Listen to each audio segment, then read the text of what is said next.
да се најде рангот на дадената функција. Што значи тоа? Да се најде какви вредности прима y. Најпрво, овај израз со кој што ни е дадено правилото на функцијата, ќе го запишам на следен начин. 1 плюс x на квадрат на десната страна од равенството дели, ако сакам да го префрлам на левата страна, ќе треба да помножам со него. Ќе добиеме y по 1 плюс x на квадрат е еднакво на 1. Наредно, множам на левата страна. Имаме y по 1, тоа е y плюс y по x на квадрат е еднакво на 1. Сакам изразите во кои што немам множител x или x на квадрат, односно некоја функција по x, да ги оставам, да ги префрлам на десната страна. Таков израз во случајов е y. Имаме y по x на квадрат е еднакво на y го префрлам на другата страна, 1 минус y. Во наредниот чекор сакам да добијам на левата страна израз во кој што ќе фигурира само x, не и y. На што е еднакво x на квадрат? X на квадрат е еднакво на 1 минус y врз y. Да забележиме дека на левата страна имаме x на квадрат. За било кои вредности на x, за било кои реални вредности на x, x на квадрат е секогаш поголемо или еднакво на 0. Бидејќи левата страна од равенството е поголема или еднаква од 0, мора и десната страна од равенството да биде поголема или еднаква од 0. Бидејќи левата страна е поголема од 0, мора, може да запишете па, 1 минус y врз y исто така е поголемо или еднакво на 0. Продолжуваме со решавање.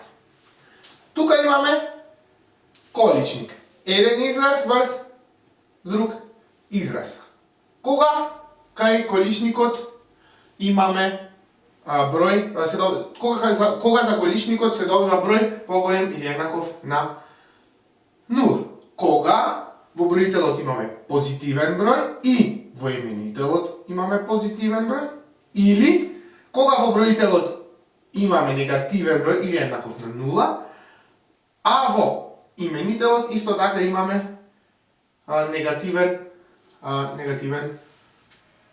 број. Односно, ако имаме плюс врз плюс или минус врз минус. Ако бројчињата во броителот и во именителот имаат ист знак. Ајде да го запишеме сега ова што го кажам. Овај израз е поголем или еднаков на 0, доколку 1 минус y е поголемо од 0. Но ајде да забележиме тука дека имаме и еднакво. Кога овај израз би бил еднаков на 0? Тогаш кога вредноста на броителот би била 0. Значи треба да ја вклучиме тука и нулата. Уште еднаш. Овај израз е позитивен ако во броителот имаме позитивна вредност и во именителот имаме позитивна вредност. Дали во именителот може да ставиме 0? Не. Делењето со 0 не е дефинирано. Не смеете тука да запишете знак еднакво. Што запишавме тука? Позитивна вредност во броителот, позитивна вредност во именителот. Ке ни даде плюс врз плюс, секогаш ни дава плюс, односно позитивен број. Еднаков на 0, ова израз е кога 1 минус y ќе биде 0. Но постои уште еден случај во кој што ова израз ќе биде поголем или еднаков на 0. А тоа е кога во броителот ќе имаме негативен број и во именителот ќе имаме негативен број. Ајде да го запишеме и тоа. Или Ако во броителот, односно 1 минус y, имаме негативен број, односно 1 минус y е помало од 0, и тука ќе ја вклучиме нулата, бидејќи ако овој израз е еднаков на 0, овој количник тука ќе биде 0, и истовремено во именителот имаме негативен број. Што имаме? Сега кај во овој втор случај. Негативен број врз негативен секогаш ни дава негативен број. Понатака продолжуваме да ги решаваме овие системи. Имаме. Ако y го префалам од оваа страна, ќе добијам 1 поголемо или еднакво на y.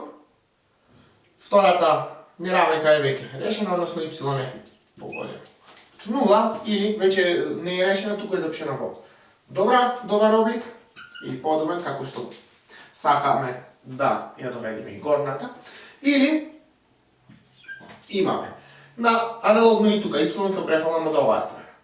1 помало или еднакво, бидејќи тука има минус, кој ќе се префали од десната страна, ќе имаме y и y е помало од 0. Ајде ќе направам уште еден чекор. Првите неравенки од двата системи ќе ги презапишам, односно имам y помало еднакво од 1, y поголемо од 0. Зошто ги презапишувам? Сакам променливата да биде на лева страна, иначе истиот запис е и тука. Или, односно, и со овај запис се кажува истото. Или, y е поголемо еднакво на 1 и y е помало од 0. Продолжуваме со задача. Треба да го најдеме решението на првиот и решението на вториот систем. Ајде да видиме тука што имаме. Ќе нацртам реалната права. Имам тука 0, тука имам 1. Првата неравенка ни вика y да биде помало еднакво на 1. Тоа се овие вредности со се единицата. Ако ја земам единицата, ќе ставам тука точка дека ја вклучувам и единицата. Полна точка ми значи дека ќе ја вклучам и единицата. Или ова може да го обележите со затворена заграда. Тоа е истото. Y помало еднакво на 1 се вредностите од минус бесконечност до 1, но истовремено треба да важи и y да биде поголемо од 0. Тоа се овие вредности. Бидејќи тука немаме еднакво, ќе запишам празно кругче, а тоа ми означува дека нулата не ја земам. Ги земам сите поголеми вредности од нулата, но не и нулата. Ова може да го значите и со ваква заграда, односно со отворена заграда. Ова ви кажа дека може да го значите вака со затворена заграда. Толку околу знаките. Истовремено, треба y да биде помало еднакво од 1, y да биде поголемо од 0. Каде ми се поклопуваат овие интервали? Во овој дел тука. Односно, y припаѓа од 0 до 1. Решението на првиот систем е y припаѓа од 0 до 1. Продолжуваме да го решаваме вториот систем. Да видиме што имаме тука. Истовремено треба y да биде поголемо или еднакво од 1 и y да биде помало од 0. Дали може едно бројче да биде негативно и истото тоа бројче да биде поголемо или еднакво на 1? Не, тоа не е возможно. Решението на вториот систем е празно множество. Рековме, помеѓу за вредностите на y треба да важи овој систем или овој систем. Затоа тука ме или. Конечно, ако y речеме функција f од x, односно f од x ми е ова ист израз, знаете дека тоа се еквивалентни ознаки, може да кажеме дека рангот на f е интервалот од 0 до 1 со се единицата, унија со се 1, унија празно множество. Зашто тука правиме Уния, бидејќи имаме или. Добро, значи, или Y треба да го задоволува овој систем или овој систем. Во случајов овој систем нема реални решенија, па така 0, 1, унија, интервал од 0 до 1, унија. Празно множество е отворениот интервал од 0 до 1.